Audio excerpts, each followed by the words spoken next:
Hi, Jennifer. Thank you for coming back. How are you today? I am okay. You're okay?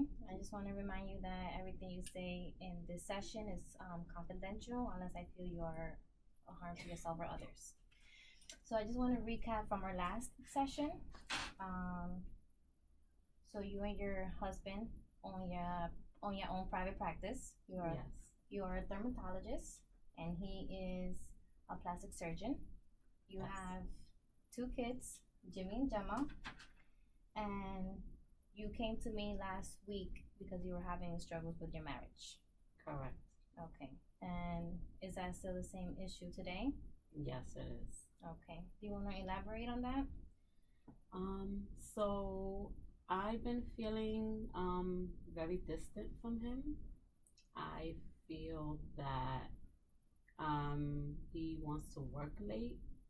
He wants to stay out late, and he's been feeling, I don't know, I've been feeling cold by him. Like I feel like somebody else is. In the picture? Yes. And what makes you feel that way besides him staying out late and working late? Him just, it's not the same. We used to talk about everything. We do share the practice together, and you know, we do a lot of things together, and I just don't see that anymore. It's different. He's he's just not talking to me the way he used to. He is very, I don't know, just very cold and just not trying, like anything I say bothers him. Okay. So when you say you guys work in the same private practice, do you guys have the same working hours? We do. Most of the time we do. There are cases that we have to stay late depending on the surgery or depending on the patients. Okay. Um, at work, can you describe the relationship between you and Paul? At work, we do have some patients together. We have to do certain things together, but most of the time our jobs are separate. Okay. So you don't see him much at work, I do not. and you feel as if when he comes home, it's as if you haven't seen him all day. Yes. Okay. So before, can you describe to me how the relationship was before you started noticing the changes? Well, he would, on the weekends, we would do family things together. Me and him would do things by ourselves without the kids. And now he's too busy for that. He has a client, or he has to work late, or he wants to hang out with his friends and doesn't want to spend that time with me like we used to have. Okay, I could see that could be a little frustrating for you. Have you tried speaking to Paul about this? I have, but he brushes me off and he just says, "Not now, I'm busy, I don't want to talk about it, you're delusional." It's not the same, and I see him on the phone all the time. The phone goes off at all hours in the night. I don't know. Nobody calls him at night. We barely have any emergencies Okay. at night. So I know it has to be somebody else. Okay, and these are just based off your feelings. Yes. These are not actual information that you know just yet. Yes. But I mean, I can see with my own eyes that there is something there. There's just something that's not right. Okay. So, I just don't want, I don't want, if he is cheating, I don't want to get a divorce. We have a lot to lose. We have our private practice. We have the kids to worry about. They are still young. I don't want that to affect them. okay. And we actually have a trip coming up, and I want it to work out. I want it to happen. And he's talking about that he might not make it for the trip. So Okay, you want to tell me where are you guys planning on going we're going to Disney World with the kids? with the kids on a cruise. That's exciting. Yes. I can see why canceling that trip would be disappointing. Everything is paid for, and I just don't want it to be because of somebody else. You know, I care for this man. I've been with him more than 20 years, It's a long time. and I don't want to lose my relationship. Okay. So I know it's early on, but I do want to try a technique with you. It's called the empty chair technique. It's all based off the Gestalt theory, whereas we like to focus on the now instead of what was in the past or what could happen in the future. So with this technique, if you're willing to do it, is I'm gonna have you stand up, and we're gonna put a chair next to yours, or if you like to stand up, is your choice. And I want you to talk to Paul as if he was sitting in that chair, and just things that you would say to him, Okay. even if he doesn't say anything back. Are you Okay. willing to try that? Yeah. Okay. So would you like to stand up, or would you like to have the chair next to you? I don't know if we can stand up. Yep. Okay. Oh, Okay. So I'll bring over this chair. Okay. There you go.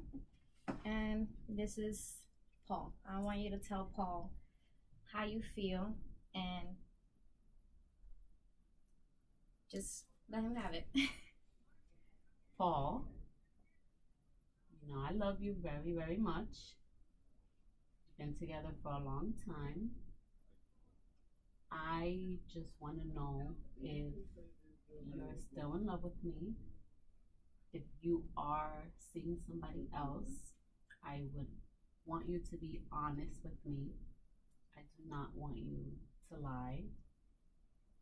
And if you are, just let me know, because I want to know what went wrong and how can we fix this, because I don't want to lose our relationship. Okay, so I'm gonna take Paul's place. I'm not gonna be Paul, but I do want to ask you, did you say those things to Paul the first time you spoke to him, or was this the first time you're actually letting yourself feel these emotions as if you were speaking to him right now? I have asked him before if he is seeing somebody else. I did not accuse him. He said no. He said that he is not seeing somebody else, and that I'm just making things up in my mind. Okay. So now, if you would like, let's switch.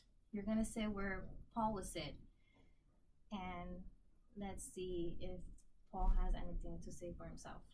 So I'm gonna speak for Paul. You're gonna speak as if you were Paul, and see if he has something to say that would help you, define your emotions, or just help you understand if what you're feeling is just your emotions, or if you need more clarification.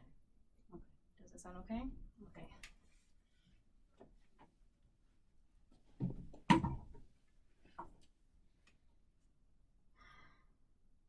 Jennifer, I feel that you're just stressed out. I am not seeing anybody. Those phone calls are not what you think it is.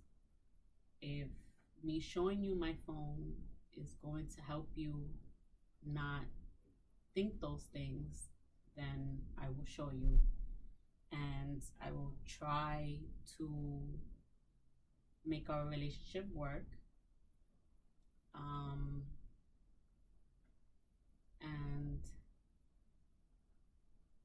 would try to make the trip because I know it's important to you and it's important to the kids. I think that went well. That went well. Okay. Now, I heard you being stressed out. Is there anything else going on that makes you feel as if you were stressed besides him working late, staying at work late? Staying at work late, not being with the kids more often. It's affecting me. Just financial struggles, at work, can stress me out really easy. Okay. And just him, because me and him do everything together, that also stresses me out. Okay. So you feel as if when you and Paul are not together, you feel more stress. And I know you mentioned that you guys haven't been doing the things that you guys used to do together. And is that because of work related, or is it because when you suggested he doesn't want to do it? Can you repeat that? I'm sorry. Okay. So when you and Paul used to have all these activities together, did something happen between, do you recall any events happening between before and him staying out late, or, I'm sorry, I should say it in a way, okay. Did anything happen that you recall for Paul to change the way he behaved towards you? The distant. That I know of, no. That I know of, no. I don't think so. Okay. So let's just say you asked Paul to go to the movies and he was available. Would he go to the movies? Yes, he would go. Okay. That's something me and him normally do without the kids. We'll go to the movies. Not all the time, because kids, you have to be there for them. Okay. But yeah, like any suggestions, he always complies. Like if there isn't a discussion or anything, like anything I ask, he's always happy to do it or happy to please me. And I don't know if that's, I got used to that, but he's just not doing it as often. So to me, it's like something must be wrong that you don't want to do those things anymore. And I'm just suspecting it has to be somebody else that you want to give that attention to and not me. Okay. I know the previous session you also mentioned that you were having some recurring dreams. Yes. Do you want to elaborate on that dream that you keep having? I keep dreaming that I'm driving my car. Sorry. I'm driving my car and it's really dark. And when I'm driving my car, okay, I'm sorry. Before we continue, I would like you to describe the dream as if it was happening now. So let's, if you don't mind, if you want to close your eyes. Okay. And tell me the dream in the present tense. I'm driving my car. It's really dark outside. I cannot see the road. Once I'm driving the car, I'm going really, really fast. And out of nowhere, I hit a tree. And then I wake up.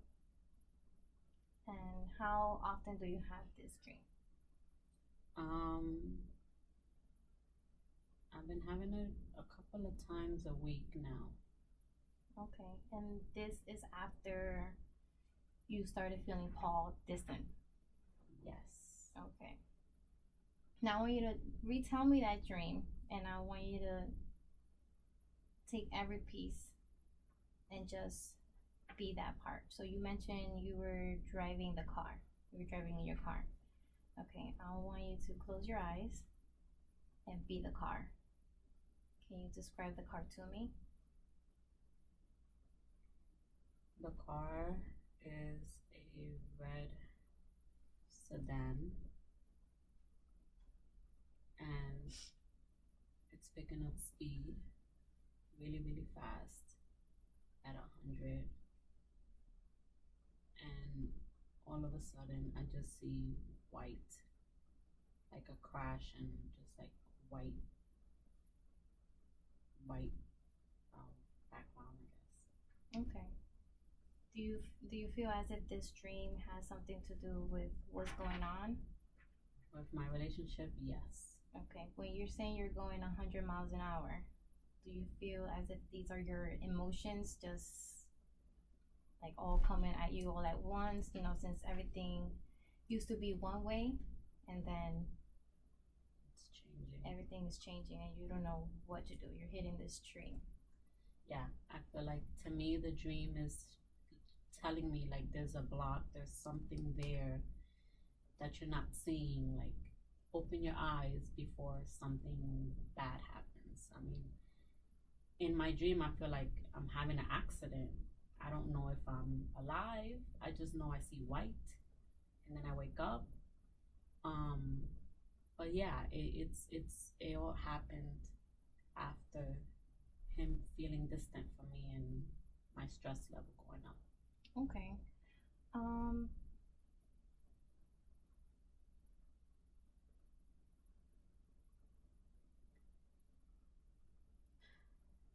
So if you were to change this dream, how would you describe the dream where you won't be going 100 miles an hour? Like if you close your eyes and you would change the dream into something that you're able to explain it, something that will help you understand better the situation. Well, I guess I'll still be driving the car, um, not going as fast, and it not being pitch black, and me avoiding the tree or any other obstacle that's in the way. And maybe Paul in the car, and hopefully not hitting The tree. the tree with him. Okay, so it sounds as if, you know, you want to make your marriage work. I do. I want to come. I want it. I mean, relationships always change and evolve. I know that. Um, but I just want to know what if it's something that I did, what went wrong, and how can we fix it. You know, I don't want it. I don't want him to go find somebody else, and then I'm left with kids and everything else. Like, there's so much to me. There's so much to lose. So I'm sorry about that. it's okay. There's so much to lose, but if we can try to make it work, then I would like that. Okay. Do you want to give yourself a goal for the next time we meet? Maybe try actually having Paul sit down on the chair and, having a heart to heart conversation with him, letting him know that this is, you're having these emotions. Maybe tell him about your dream, maybe find a connection and see if he's willing to clarify some information for you. That way you won't feel like as if you're going 100 miles an hour and hitting that tree. Does that sound right about to you? Yeah, I would like that. Okay, so how about we meet in 2 weeks? That gives you time to prepare yourself, and I hope things work out between you and Paul. Thank you so much. No problem, Jennifer.